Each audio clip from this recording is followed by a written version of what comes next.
She came west looking for her father, but the desert had other plans.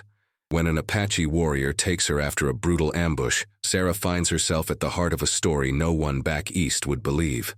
Who is she, really? And how far will destiny take her from the world she once knew? Thank you so much for watching, and for all your comments. Let me know at the end if you liked the story, and where you're watching from and why you're following this. The Arizona Territory, 1876. The sun beat down mercilessly on the parched earth, casting long shadows across the desolate landscape. Sarah Bennett pulled her shawl tighter around her shoulders, despite the sweltering heat. The stagecoach rattled beneath her, each bump and jolt a reminder of how far she'd traveled from Boston, and how much farther she still had to go. "First time out west, miss?" The elderly gentleman across from her smiled kindly, his weathered face creased with lines that spoke of years under the harsh desert sun. "Yes," Sarah replied, attempting to return his smile despite her exhaustion. "I'm heading to Fort Apache. My father, he's stationed there." She fingered the worn letter in her pocket, the paper thin from countless readings. Colonel William Bennett, her father, had finally sent for her after 3 years of separation. Following her mother's death, he'd left her with relatives in Boston while he took his command at the frontier outpost. Now, at 19, she was finally joining him. "Fort Apache?" The man's bushy eyebrows shot up. "Dangerous territory, miss. Apache raids have been increasing these past months." "I'm aware of the risks," Sarah said, though in truth she wasn't sure she fully comprehended what awaited her. The stories she'd heard of the Apache warriors filled Eastern newspapers with tales of savagery and bloodshed. The stagecoach driver's voice called down, interrupting her thoughts. 10 minutes to Watson's Station. Last stop before Fort Apache tomorrow." Sarah peered out the window at the dusty trading post that appeared on the horizon. Watson Station was little more than a collection of wooden buildings, a lone outpost of civilization in the vast wilderness. As the stagecoach rolled to a stop, Sarah gathered her belongings, one trunk containing everything she'd brought from her former life. The station owner, a burly man with a thick mustache, helped her down. "You'll be staying the night, miss? We've got rooms upstairs." "Yes, thank you," Sarah replied, reaching for her purse to pay for lodging. That evening, as she sat in the small dining room eating a simple meal of beans and cornbread, the door burst open. A group of cavalry soldiers entered, their blue uniforms dusty from the trail. Among them was a tall man with streaks of gray in his dark hair and a stern expression that softened when his eyes fell on Sarah. "Father," she exclaimed, rising from her seat. Colonel Bennett crossed the room in long strides, embracing his daughter awkwardly. "Sarah, you've grown so much." "It's been 3 years," she reminded him gently. "Yes, well," he cleared his throat. "There's been a change of plans. Apache warriors have been spotted near the trail to Fort Apache. We're escorting all civilians back to the fort tonight. It's not safe to wait until morning." Sarah's heart raced with both fear and excitement. "Tonight? But no arguments. We leave in 1 hour."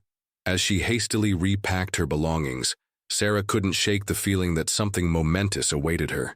The West was already proving more unpredictable than she'd imagined. The night journey was tense and silent. Colonel Bennett rode alongside the wagon that carried Sarah and 2 other travelers, a missionary and his wife. The soldiers remained vigilant, rifles at the ready. "Keep your eyes open, men," the colonel ordered. "Scouts reported Apache movement in these hills." Sarah watched the moonlit landscape pass by, the strange silhouettes of cacti and rock formations creating an alien world, unlike anything she'd known in Boston. She wondered about the Apache. Were they truly the savages depicted in Eastern newspapers, or was there more to understand about them? Little did she know that from the shadows of a nearby ridge, dark eyes were watching the procession with equal curiosity and purpose, eyes that belonged to a young Apache warrior named Taze, whose path would soon cross with hers in ways neither could imagine.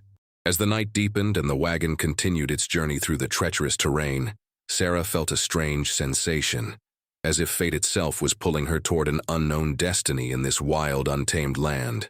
The attack came at dawn. One moment, the wagon train was making its way through a narrow canyon. The next, war cries echoed off the stone walls as Apache warriors descended upon them from the ridges above. "Take cover!" Colonel Bennett shouted, drawing his pistol. "Protect the civilians!" Sarah ducked down in the wagon as gunfire erupted around her. The missionary's wife clutched her arm, her face pale with terror. Through the canvas covering, Sarah could see the blue uniformed soldiers falling one by one as arrows and bullets found their marks. "Sarah!" Her father appeared at the wagon's edge. "Run for those rocks, now!" Without hesitation, she leapt from the wagon, her heart pounding in her chest as she sprinted toward the boulder formation her father had indicated. A warrior appeared in her path, his face painted for war, his eyes fierce beneath the streaks of red and black. Before she could scream, the butt of a rifle struck him from behind, and her father pulled her forward. "Keep moving," he urged, firing his pistol at another approaching warrior. They reached the rocks, and Colonel Bennett pushed Sarah into a narrow crevice. "Stay here. No matter what happens, don't move until our reinforcements arrive from the fort." "Father, no." "That's an order, Sarah." His expression softened momentarily. "I've lost too much time with you already. I won't lose you completely." With those words, he turned and rushed back into the fray, his pistol blazing. Sarah pressed herself against the cool stone, tears streaming down her face as she watched the battle unfold. The soldiers fought valiantly, but they were outnumbered. One by one, they fell. Her father made it halfway back to the main group when an arrow found its mark, piercing his shoulder. He staggered but continued fighting. A second arrow struck his leg. As he fell to one knee, a warrior approached, taller than the others, with a single eagle feather in his hair. The colonel raised his pistol, but it clicked empty. The warrior raised his tomahawk.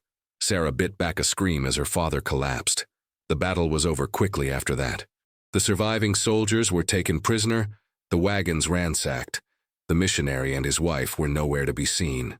For hours, Sarah remained hidden in the rocks, trembling with grief and fear. As the sun climbed higher, the Apache gathered their spoils and prepared to leave. The tall warrior with the eagle feather seemed to be giving orders to the others. Something in his bearing suggested authority. Perhaps he was a chief or war leader. Just as the Apache began to depart, the warrior paused, his head tilting slightly as if listening. To Sarah's horror, he turned and looked directly at her hiding place. Had she made a sound? Had her pale dress caught the sunlight? He approached slowly, his movements deliberate, like a mountain lion stalking its prey. Sarah pressed herself deeper into the crevice, but there was nowhere to go. When his shadow fell across her, she looked up into eyes that were not filled with hatred or bloodlust, but rather a calm assessment. "Please," she whispered, though she doubted he understood English. "I'm not who you think I am." The warrior regarded her for a long moment, then reached down and grasped her arm, pulling her to her feet.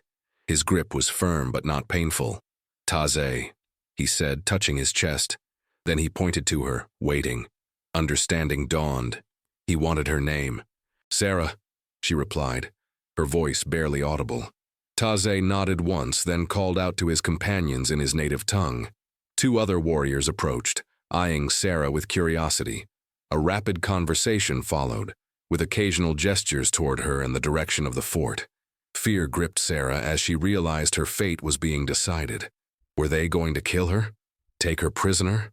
Her father had told her stories of white captives among the tribes, some adopted into families, others treated as slaves.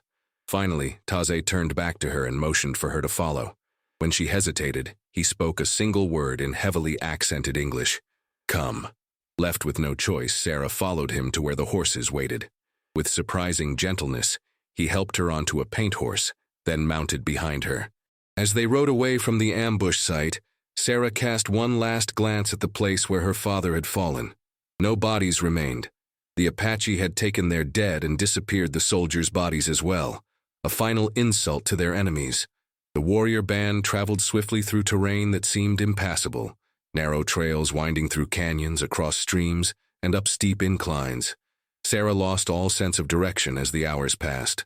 The only constant was Taze's presence behind her, his arms on either side as he held the reins.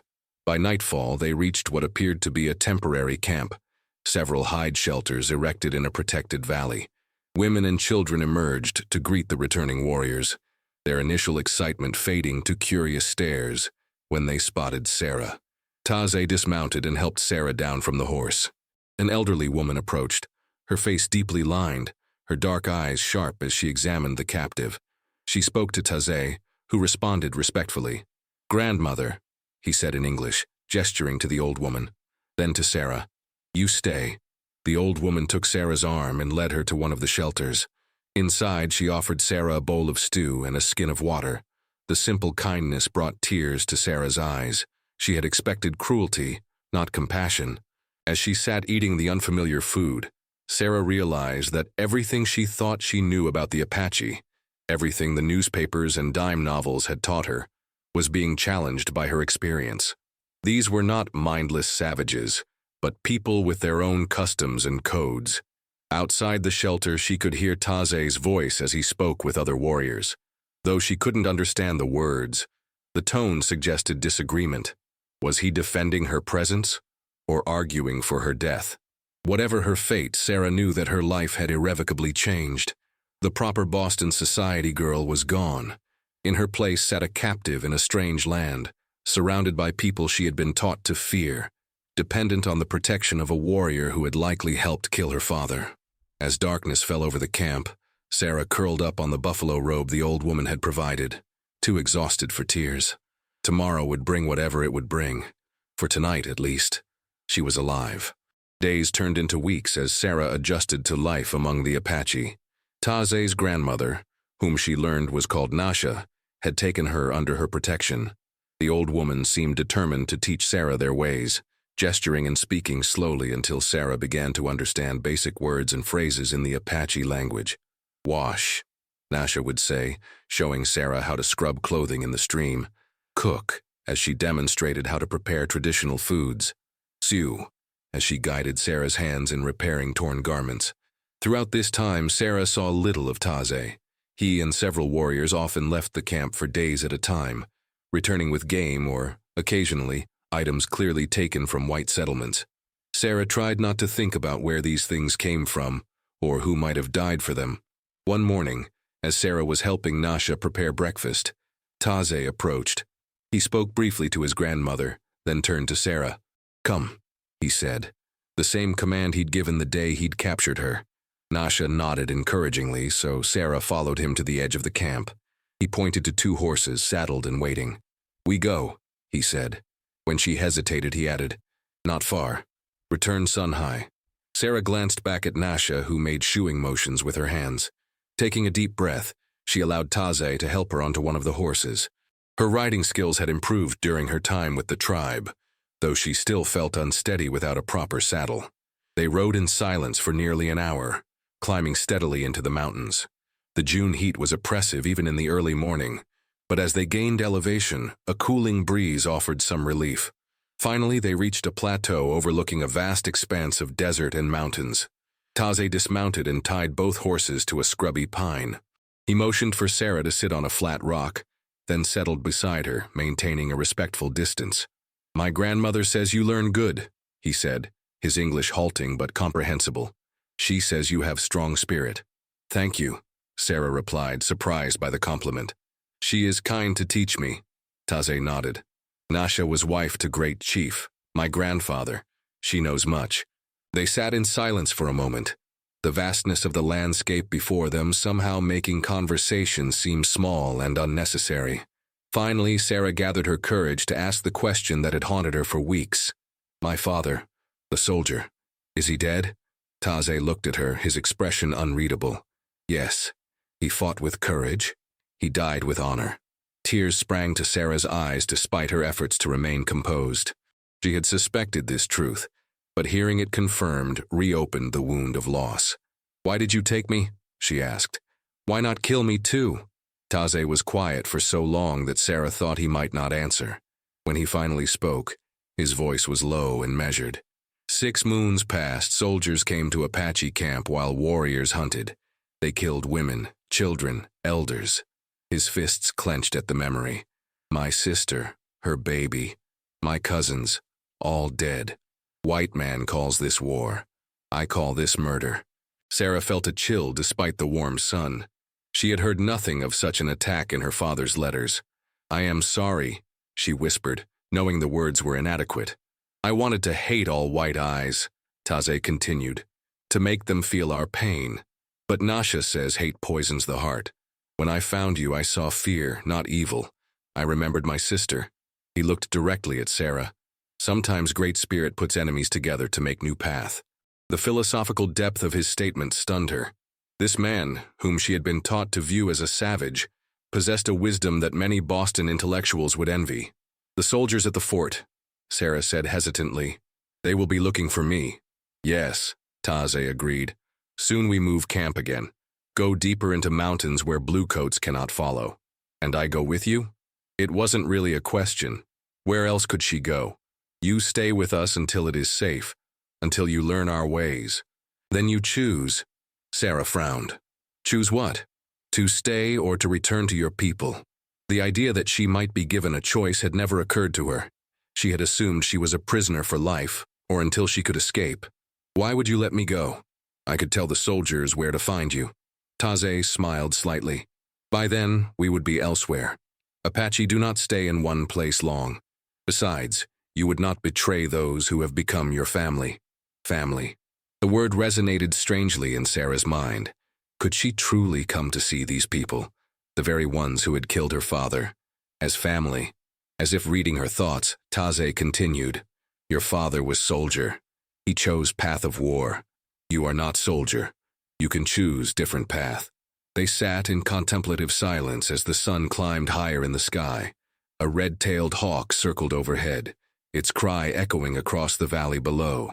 Sarah realized that she felt more at peace in this moment, with this supposed enemy, than she had in the drawing rooms of Boston. I want to understand your people, she said finally. Will you teach me? Taze nodded, a look of approval crossing his features. I will teach you Apache ways. You will teach me English words. Together we learn. As they mounted their horses to return to camp, Sarah felt a shift within herself.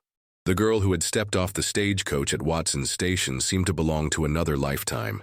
Here, in this harsh but beautiful land, with these proud and complex people, she was becoming someone new. Back at camp, life continued its routine, but subtle changes marked Sarah's position in the tribe. Women who had previously ignored her now offered small gestures of inclusion, a nod, an extra portion of food, an invitation to join in daily tasks. Children who had once stared and whispered now approached her with curious questions, which she attempted to answer in their language, much to their amusement. And Taze, though still often absent with hunting and scouting parties, began spending evenings by the communal fire, patiently explaining Apache customs and beliefs to Sarah while she, in turn, told him about the world she had left behind. Your cities sound like ant nests, he remarked one night, after she described Boston's crowded streets. Too many people, too close together. It has its own kind of beauty, Sarah defended, though she found herself struggling to recall exactly what had seemed so wonderful about city life. Beauty is here, Taze replied, gesturing to the star-filled sky above them. In mountains, in desert, in places where man is small and world is big. Sarah couldn't argue with that. The natural splendor surrounding them daily surpassed anything she had known in the East. As summer deepened, the tribe prepared to move to their traditional hunting grounds for the fall season. Sarah, now adept at breaking down and setting up camp, worked alongside the other women, her sunburned skin and calloused hands evidence of her adaptation. The night before their departure, Nasha presented Sarah with a gift, a dress of soft deerskin decorated with intricate beadwork and dyed porcupine quills. For you, the old woman said in Apache, no more white woman clothes. Sarah accepted the gift with proper gratitude, understanding its significance. She was being offered a place in the tribe, a new identity. Part of her embraced this acceptance eagerly, while another part whispered reminders of who she had been, Colonel Bennett's daughter, a proper Eastern lady, a woman with prospects and position in white society. That night, as she lay awake listening to the sounds of the sleeping camp, Sarah wondered which path she would ultimately choose when the time came, and whether by then there would truly be any choice at all. The aspens had turned golden, and the nights grown crisp when the first snow dusted the high country. The Apache winter camp was established in a sheltered valley, with sturdy wickiups replacing the temporary shelters of summer. Sarah, now comfortable in her adopted role, helped the women prepare for the cold months ahead, preserving meat, gathering and storing nuts and berries, and crafting warmer clothing. Her understanding of the Apache language had progressed to near fluency, and with it came a deeper appreciation for their culture. The stories told around the evening fires, tales of creation, of heroes and tricksters, of the people's history, fascinated her. She found herself eagerly awaiting each night's gathering, where knowledge was passed down through oral tradition. Taze, now a constant presence in her life, seemed to take pride in her adaptation. Their initial teacher-student relationship had evolved into something more complex, a friendship built on mutual respect and growing affection. They were rarely alone together, as Apache custom dictated strict propriety between unmarried men and women, but their conversations by the communal fire had become the highlight of Sarah's days. One clear December morning, Sarah was collecting firewood at the edge of camp when she heard horses approaching. Looking up, she saw Taze and 3 other warriors returning from a hunting expedition. Their expressions were grim. "What is it?" she asked as Taze dismounted. "Bluecoats," he replied tersely. "Many. Building winter camp in valley below. They search for Apache." A chill that had nothing to do with the winter air ran through Sarah. "Are they looking for me?" "Perhaps. Or perhaps they hunt all Apache. It does not matter. They are too close." The camp burst into activity as warriors prepared defenses and women gathered essentials in case quick evacuation became necessary. Sarah helped where she could, her mind racing. After months with the tribe, she had almost forgotten that there was another world, a world where she was Sarah Bennett, daughter of Colonel William Bennett, a white woman among her own kind. That evening, the tribal council gathered to discuss their options. Though women were not typically included in such meetings, Nasha insisted that Sarah attend. "She knows bluecoat ways," the old woman argued. "She may have wisdom to offer." Reluctantly, the elders agreed. Sarah sat beside Nasha, listening as various warriors proposed plans, some advocating immediate attack, others suggesting retreat deeper into the mountains. When it was Taze's turn to speak, he surprised everyone. "I will go to Bluecoat Camp," he announced. "I will take White Sister with me." Murmurs of shock and protest filled the lodge. Sarah herself stared at him in disbelief. "Hear me," Taze continued, raising his hand for silence. "Sarah is daughter of Soldier Chief. Bluecoats will listen to her. She will tell them we have treated her with honor, that we seek no war. She will ask them to leave these mountains. And if they take her and still come for us?" An elder questioned. "Then we fight," Taze said simply. "But first we try path of peace." All eyes turned to Sarah. Her heart pounded in her chest as she realized what Taze was asking. He was trusting her not only with his life but with the lives of the entire tribe, the people who had become her family. "I will go," she said in Apache, her voice stronger than she felt. "I will speak for the people." The decision made, preparations began immediately. Sarah would ride to the cavalry camp the next morning, accompanied by Taze and 2 other warriors, who would remain at a safe distance. That night, unable to sleep, Sarah sat by the dying embers of the fire. Taze joined her, his face solemn in the fading light. "You are afraid," he observed. "Yes," she admitted. "What if they don't listen to me? What if they think I've been corrupted by living among you?" Taze considered this. "You speak with honest heart. Truth has its own power.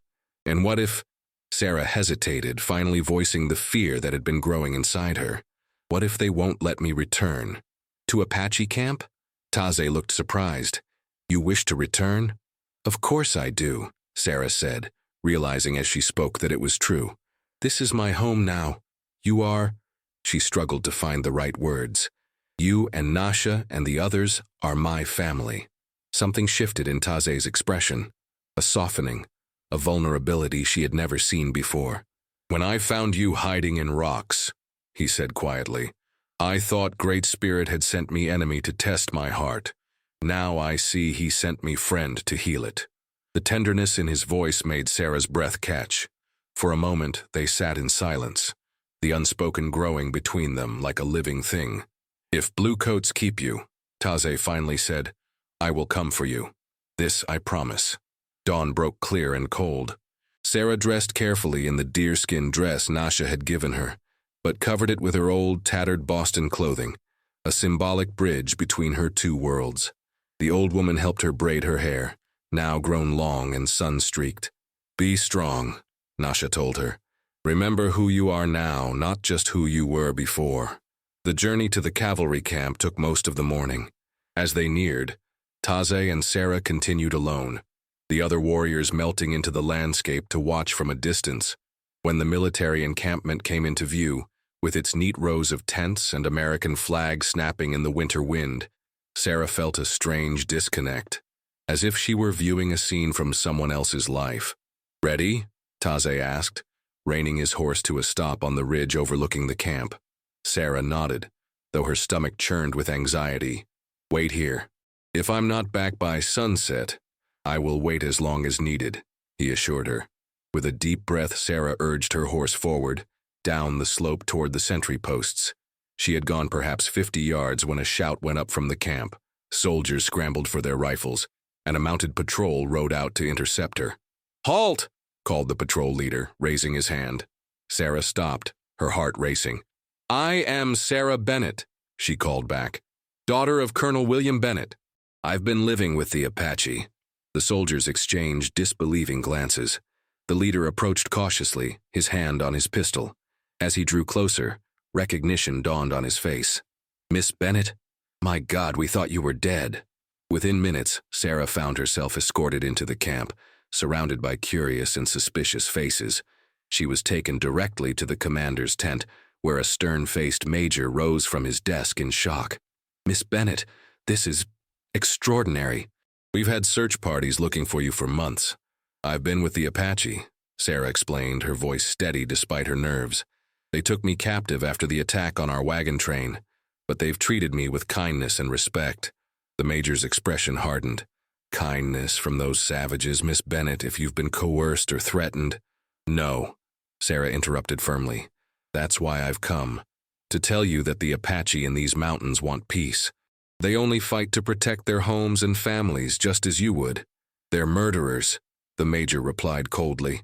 "They've killed dozens of settlers and soldiers, including your own father."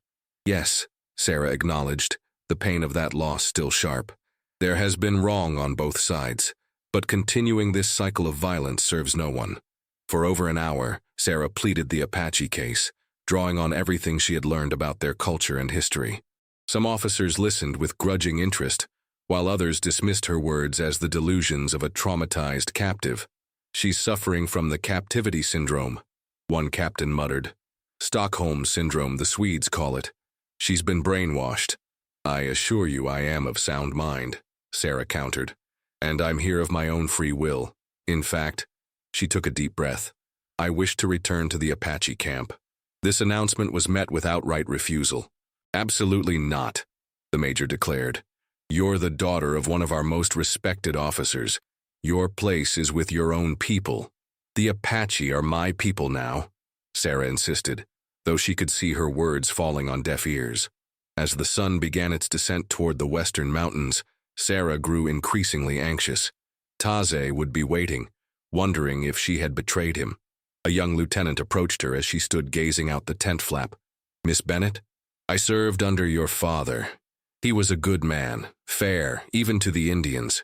He wouldn't want this conflict any more than you do." Hope flickered in Sarah's heart. "Will you help me convince the major?" The lieutenant hesitated. "I can try, but you should know. Reinforcements are coming.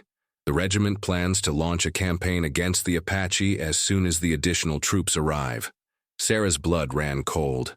"When?" 3 days, maybe 4. That night, as she lay on a cot in the medical tent, Sarah made her decision. She couldn't allow the people who had become her family to be slaughtered. Somehow she had to warn them, or better yet, convince the cavalry to pursue peace instead of war. The next morning she requested another meeting with the major, this time bringing the sympathetic lieutenant with her. "Major Adams," she began, "I understand you believe you're protecting me by keeping me here. But I'm asking you, soldier to soldier as my father would, to consider a different approach. I'm listening, Miss Bennett. Let me return to the Apache camp as your emissary. I can arrange a meeting between you and their leaders. Neutral ground, terms agreeable to both sides." The major stroked his mustache thoughtfully. And why would I trust the word of Apache? Because they trust mine, Sarah replied simply. And I give you my word that no harm will come to you or your men during this parley. After hours of debate, with the lieutenant's support, the major reluctantly agreed to Sarah's proposal. She would return to the Apache camp with an offer of peace talks, scheduled for the following day at noon. As Sarah rode out of the cavalry camp, escorted to the perimeter by the lieutenant, relief flooded through her. When they reached the boundary, the officer extended his hand. "Good luck, Miss Bennett. I hope you know what you're doing." "So do I," Sarah replied, shaking his hand. Then she turned her horse and rode toward the ridge where she had left Taze the day before.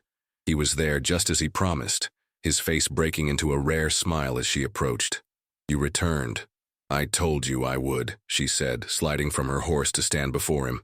"But we must hurry. There's much to prepare." The peace council took place on neutral ground, a meadow equidistant from both camps. The military contingent arrived first, a small group of officers led by Major Adams. The Apache delegation appeared shortly after, led by the tribal elders with Taze serving as interpreter. Sarah stood between the groups, bridging two worlds that had seemed irreconcilable just days before. The negotiations were tense, with centuries of mistrust not easily overcome. But slowly, common ground emerged.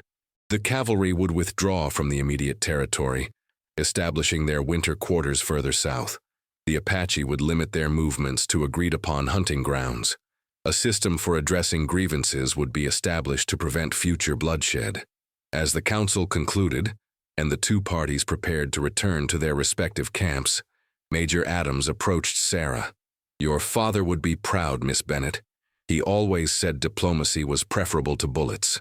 He hesitated. "You know you can still return with us. Your life in the East could be restored." Sarah looked past him to where Taze waited with the other Apache.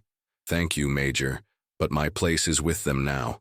Perhaps someday I can serve as a bridge between our peoples. But to do that, I need to fully understand both sides." The Major nodded reluctantly. "Very well, but remember you will always have a place among your own kind, should you change your mind." "I won't forget," Sarah promised. As the cavalry rode south and the Apache returned to their winter camp, Sarah felt a profound sense of completion. The journey that had begun with terror and loss had led her to understanding and purpose. She had lost one family, but gained another.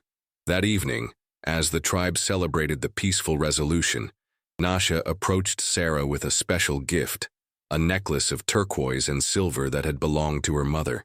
"For daughter of my heart," the old woman said, placing it around Sarah's neck, "you have brought honor to our people." Later, as the celebrations continued, Taze found Sarah sitting apart, contemplating the stars. "You could have stayed with Bluecoats," he said, settling beside her. "Returned to life of white woman." "That life doesn't exist anymore," Sarah replied. "I'm not who I was when I arrived in this territory. I'm not who the soldiers think I am, or even who my father would want me to be." Taze's hand found hers in the darkness. "Who are you, then?" Sarah turned to him, seeing in his eyes the future she had chosen, a life of challenges and discoveries, of bridging two worlds that had once seemed incompatible. "I am Sarah of the Apache," she said, "and this is where I belong." As the winter stars wheeled overhead and the celebration fires burned low, Sarah knew that her journey was just beginning. There would be challenges ahead, prejudices to overcome, conflicts to resolve, a lifetime of walking between two cultures. But for the first time since leaving Boston, she was exactly where she was meant to be, with exactly the people she was meant to know. And that knowledge, like the turquoise necklace now resting against her heart, was a gift beyond price.